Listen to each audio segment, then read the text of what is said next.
Bismillahirrahmanirrahim. Assalamualaikum warahmatullahi wabarakatuh. Perkenalkan, nama saya Sitra Aliza, berasal dari kelas 2B Tadris IPS. Di video ini saya akan menjawab soal-soal ujian akhir semester dengan dosen pengampu Bapak Nurdiansa, SPD. Soalan yang pertama, jelaskan kontribusi atau sumbangan mata kuliah pendidikan IPS dalam mengembangkan keilmuan dan kepribadian mahasiswa. Program studi Tadris IPS Universitas Islam Negeri Sultan Syarif Kasim Riau.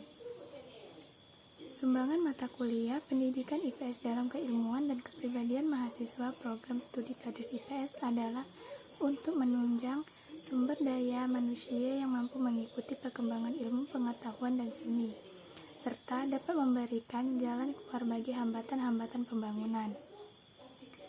Berdasarkan kebutuhan akan perkembangan sumber daya manusia tersebut, khususnya kebutuhan terhadap calon guru mata pelajaran IPS di sekolah atau madrasah, dan kebutuhan dunia usaha, maka jurusan pendidikan IPS dalam penyelenggaraan pendidikan menghendaki para kelulusannya kompeten dalam 6 bidang, yaitu yang pertama, kompeten dalam penguasaan landasan teoretik keislaman, bahasa asing, Arab atau Inggris, dan ilmu kependidikan sebagai basis dan titik tolak pengembangan pendidikan IPS pada jenjang pendidikan dasar dan menengah.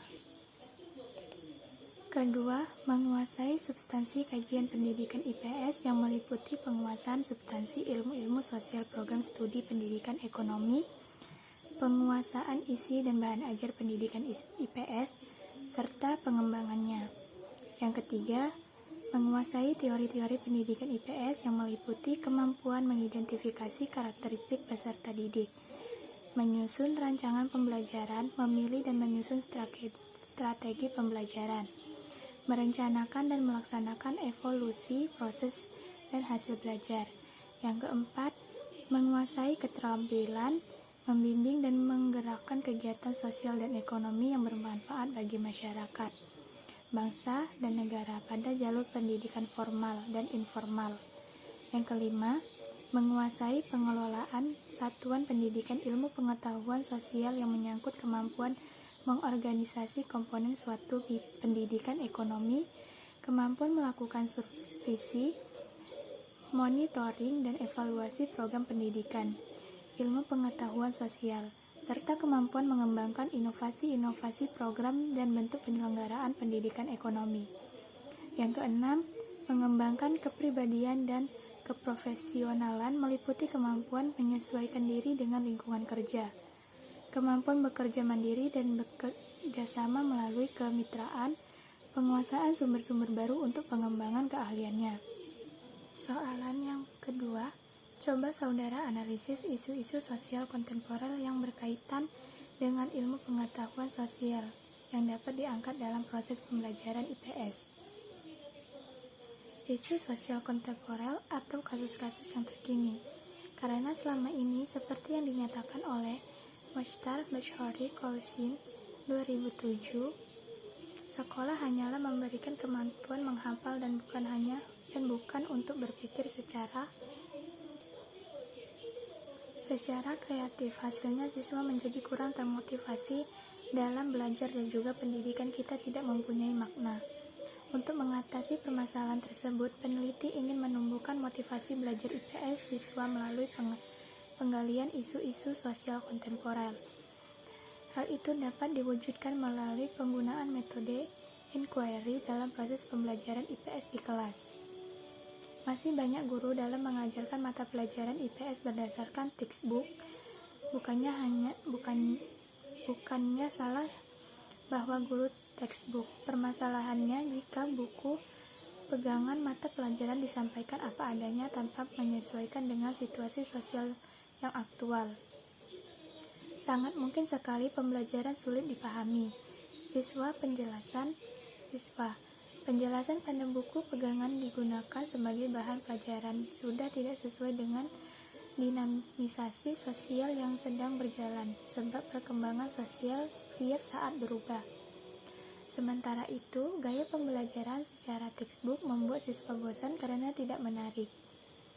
Mengembangkan bahan ajar IPS saat menyampaikan pembelajaran di kelas menjadi sangat penting bagi guru. Dalam hal ini, guru dituntut untuk selalu mengupdate pengetahuan sosialnya dengan mengikuti perkembangan situasi sosial melalui media cetak atau media elektronik. Isu kontemporer penting dijadikan bahan pertimbangan dalam pembelajaran pendidikan IPS karena tujuan utamanya adalah agar peserta didik dapat menjadi warga negara yang baik dengan segala indikator yang melekat. Dengan demikian, dosen atau guru pendidikan IPS harus mampu mengelola isu tersebut menjadi sumber belajar. Ada banyak isu yang perlu dijadikan sebagai bahan pertimbangan dalam pembelajaran pendidikan IPS, diantaranya isu kesehatan, ekonomi, masalah keamanan, perang ideologi, hak asasi manusia, kemiskinan, lingkungan hidup, peredaran narkotika, perbudakan, dan terorisme. Paparan ini hanya membahas isu kemiskinan, lingkungan hidup, dan terorisme tanpa bermaksud mengurangi pentingnya isu yang lain. Soal yang ketiga, tujuan akhir pendidikan adalah memberikan kemampuan kepada peserta didik untuk berperilaku sesuai dengan konsep yang dipelajari. Karena itu harus diimplementasikan melalui dua strategi, yaitu pendidikan sebagai transfer of knowledge dan pendidikan sebagai transformation of values. Deskripsikan kedua strategi tersebut dan berikan contohnya. Manusia dalam pendidikan merupakan sesuatu yang tidak dapat dihindarkan mengingat manusia memiliki kepentingan untuk melestarikan dan mewariskan nilai-nilai yang terdapat di dalam komunitasnya kepada generasi selanjutnya, sekaligus mentransformasikan pengetahuan yang telah diperoleh dan diciptakannya. Oleh karena itu, kedua kepentingan ini senantiasa mewarnai dalam setiap melakukan proses pendidikan, yaitu proses transformation of value dan transfer of knowledge. Yang keduanya harus dilaksanakan secara seimbang dan berkesinambungan. Pendidikan sebagai transfer of knowledge dan pendidikan sebagai transformation of values adalah bahwa pendidikan itu harus memperhatikan keseimbangan cipta, rasa, dan karsa, tidak hanya sekedar proses ahli ilmu pengetahuan saja atau transfer of knowledge, tetapi sekaligus pendidikan juga sebagai proses transformasi nilai transformation of value. Pendidikan yang dimaksud oleh Ki Hajar Dewantara memperhatikan keseimbangan cipta, rasa, dan karsa, tidak hanya sekedar proses ahli ilmu pengetahuan saja. Dengan kata lain, pendidikan adalah proses pembentukan karakter manusia agar menjadi sebenar-benar manusia. Contoh dalam implementasinya adalah sebagai guru yang profesional, pendidik harus memberikan contoh dalam kegiatan sehari-hari, dalam bersikap bertutur kata, di mana mereka harus terlebih dahulu memperbaiki dirinya sebelum melakukan transfer ilmu pengetahuan dan nilai-nilai kepada anak didik dalam proses belajar mengajar, dan mendorong anak untuk bertingkah laku sesuai dengan nilai-nilai moral dan metode tertentu yang disesuaikan dengan situasi dan kondisi agar anak dapat menemukan jati dirinya sehingga dapat merealisasikannya di tengah masyarakat. Seperti menurut Ki Hajar Dewantara, guru harus bertindak sebagai berikut. Yang pertama, menempatkan anak didik sebagai pusat pendidikan. Kedua, memandang pendidikan sebagai suatu proses yang dengan demikian bersifat dinamis. Dan ketiga, mengutamakan keseimbangan antara cipta, rasa, karsa dalam diri anak. Soalan yang keempat, mengapa ilmu-ilmu sosial cenderung dikelompokkan sebagai soft science jika dibandingkan dengan ilmu alam? Berikan penjelasan Anda dengan memberikan satu contoh konkret dan upaya mengeliminasi dampak buruk dari pengelompokan tersebut terhadap kajian IPS.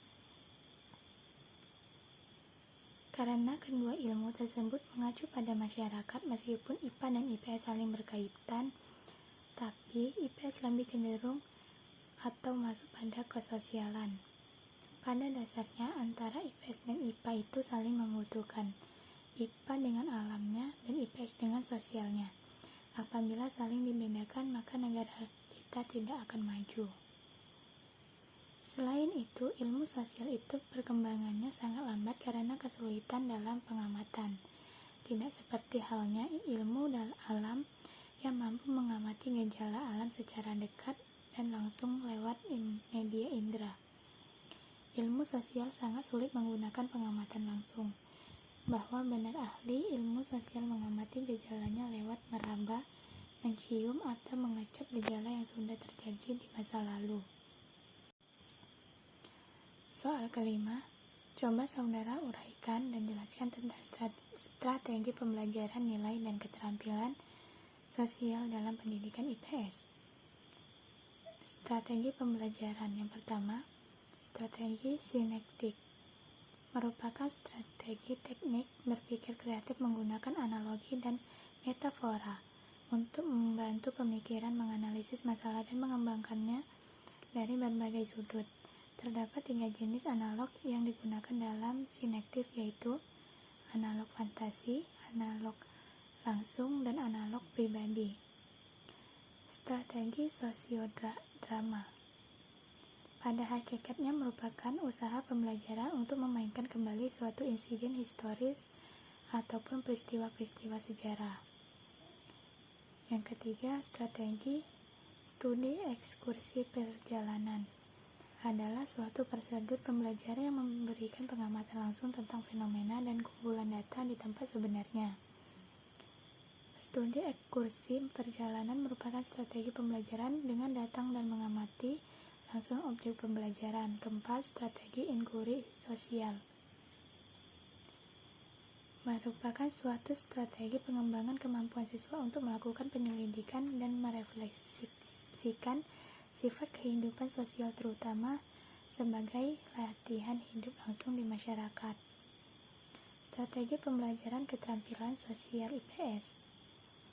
Terdapat beberapa strategi dalam mengajarkan keterampilan sosial, antara lain: yang pertama, strategi konstruktivistik, menempatkan siswa sebagai mitra pembelajaran dan pengembangan materi pembelajaran dapat digunakan oleh guru IPS dalam mengembangkan keterampilan sosial. Keterampilan siswa memperoleh, mengelola, dan memanfaatkan informasi untuk memberdayakan dirinya dapat dilakukan melalui proses pembelajaran di kelas.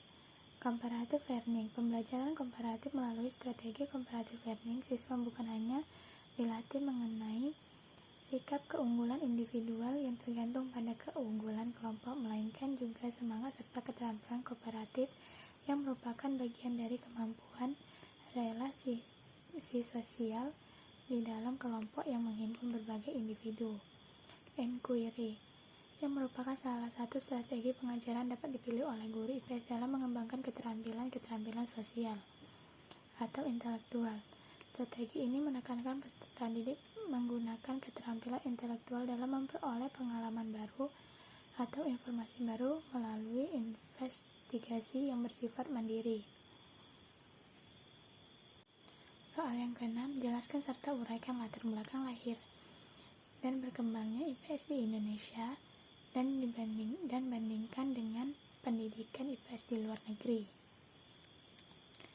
Lahirnya IPS di Indonesia dilatar belakangi oleh keinginan untuk menyiapkan peserta didik agar menjadi warga masyarakat yang bertanggung jawab, yang dapat mewujudkan kewajiban dan hak-haknya dalam kehidupan sehari-hari.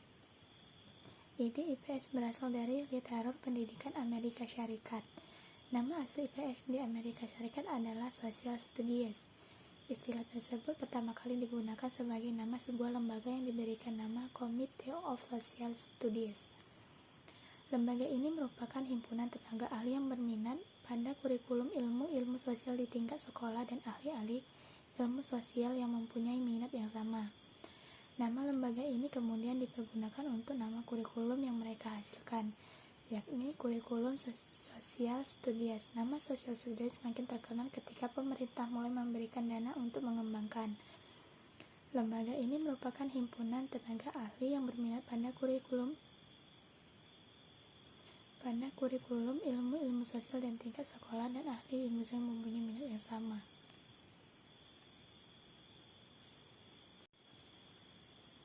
Kurikulum tersebut akhirnya dikembangkan dengan nama Kurikulum Social Studies. Di Indonesia, Social Studies dikenal dengan nama studi sosial.